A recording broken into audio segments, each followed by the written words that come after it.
Ladies and gentlemen, it's my great honor to participate in the World Congress of Families in Georgia, a country close to the hearts of Poles.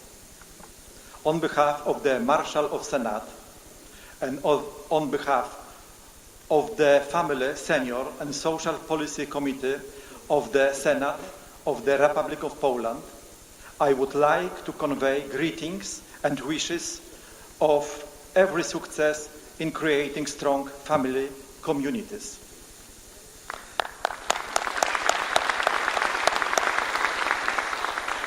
I was pleased Larry Jacobs reading my speech because he do the best.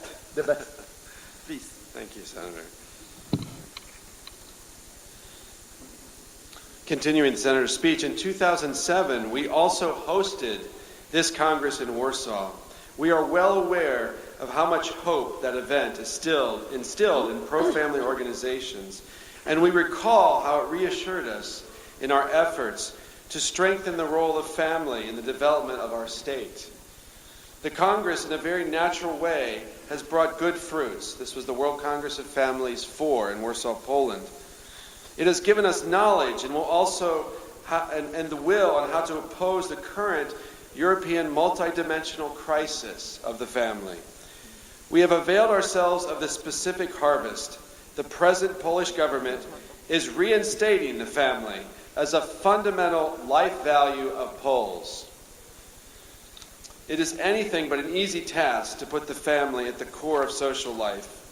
Europe's wealth gave rise to a tempting perspective of consumerism, where the child competes against a comfortable and pleasant life. Such is the cause of the demographic collapse prevalent in Poland and in Europe. Poland's fertility rate of 1.3 does not guarantee a simple replacement of generations. Young people find the sacrifices connected with having children hardly appealing, as they fail to understand that to have a family is to overcome egoism. In Poland, another threat to the family is posed by large-scale economic migration, especially of young people, to wealthier European nations. Between 2002 and 2013, Poland witnessed an outflow of approximately 1.4 million people who left their country in search of employment and better living conditions.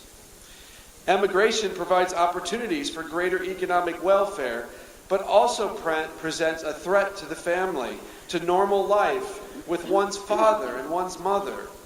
A significant problem encountered by the Polish family is the fact that it is affected by postmodern mass culture models which undermine the upbringing function of the family, which in turn leads to increased juvenile delinquency and a growing percentage of children in foster care, which now stands at nearly 1%. Every one of 3 children is brought up by a single parent in Poland. Therefore, it is necessary to revise the legal system as to ensure that the applicable legal solutions are favorable to full, healthy families with many children, and that the privileges of single parents are curbed. The influence of international institutions, including the European Union, is also of significance. The EU, even though it does not have the power to affect the family policies of member states, frequently undertakes action in this field. One example would be the continuous adoption of recommendations on the so-called reproductive rights, understood as freedom of abortion or promotion of measures compatible with gender ideology. The basis for this ideology is the Council of Europe Convention on Preventing and Combating Violence Against Women and Domestic Violence, which was ratified by Poland in 2015 despite extensive social protests. Ladies and gentlemen, in 2015, presidential and parliamentary elections were held in Poland. They were won by Law and Justice Party, whose flagship projects included the return to family values and strengthening the family. In Poland,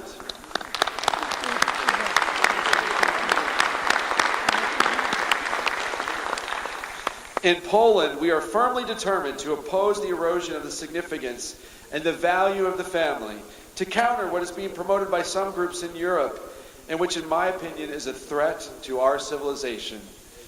A significant issue which sparks social controversy is that of the respect for human life in prenatal phase. In Poland, we have come a long way from the days when abortion on demand was legal to the adoption of the 1993 pro-life law. This was the collective success achieved thanks to long-term educational activities, the Catholic Church, Pope John Paul II, numerous pro-life and pro-family organizations, as well as the Solidarity Trade Union. Efforts in this area resulted in minimizing abortion frequency and a currently widespread belief, especially among the young generation, that abortion is wrong.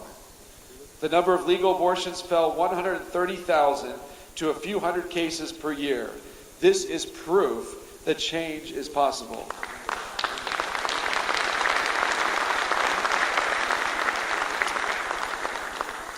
During the first 6 months of the new government's tenure, a number of family-friendly solutions were introduced.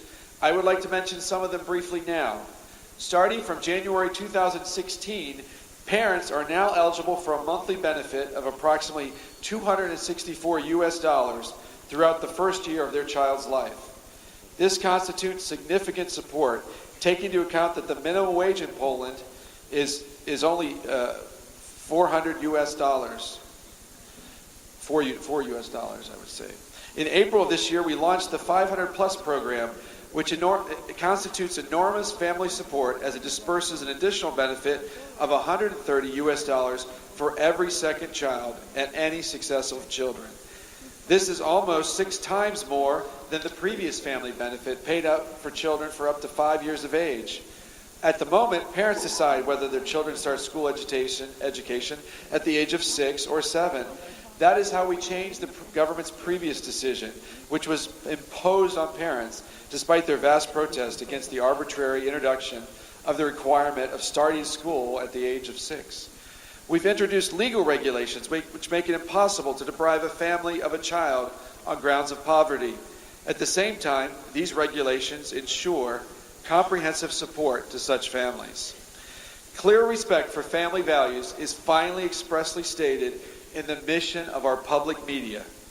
The word family has been added to the name of ministry in the labor and social policy, which is more than merely a symbolic gesture. Ladies and gentlemen, the essence of a well-understood family policy is the respect of rights of parents and family, and not substituting their role by the state. The family has a strategic importance for citizens and the whole state. In Poland, the marriage of a man and a woman, the family and parenthood are being restored to their position as guaranteed by our Constitution. It is vital to ensure economic development that can secure jobs and enable individuals to satisfy justified needs of their families. Polish experience shows that the cooperation between the state and the local self-government aimed at strengthening the family with the participation of non-governmental pro-life organizations, churches, trade unions, and the media forms the basis for a strong social community in support of the family. I would like to reiterate that to have a family is to overcome egoism, whereby I consider a family to be a marriage of a man, a woman, and a man.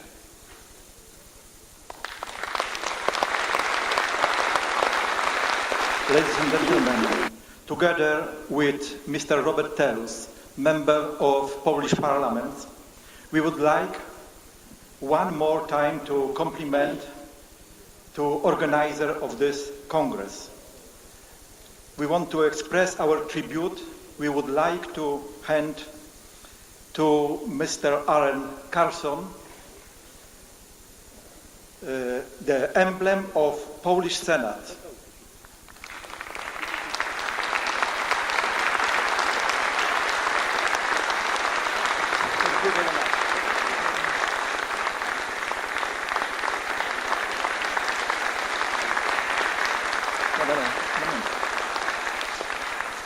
And the album to Lewan Wasadze, dedicated to 1050th anniversary of the baptism of Poland, which we are celebrating this year. Thank you very much.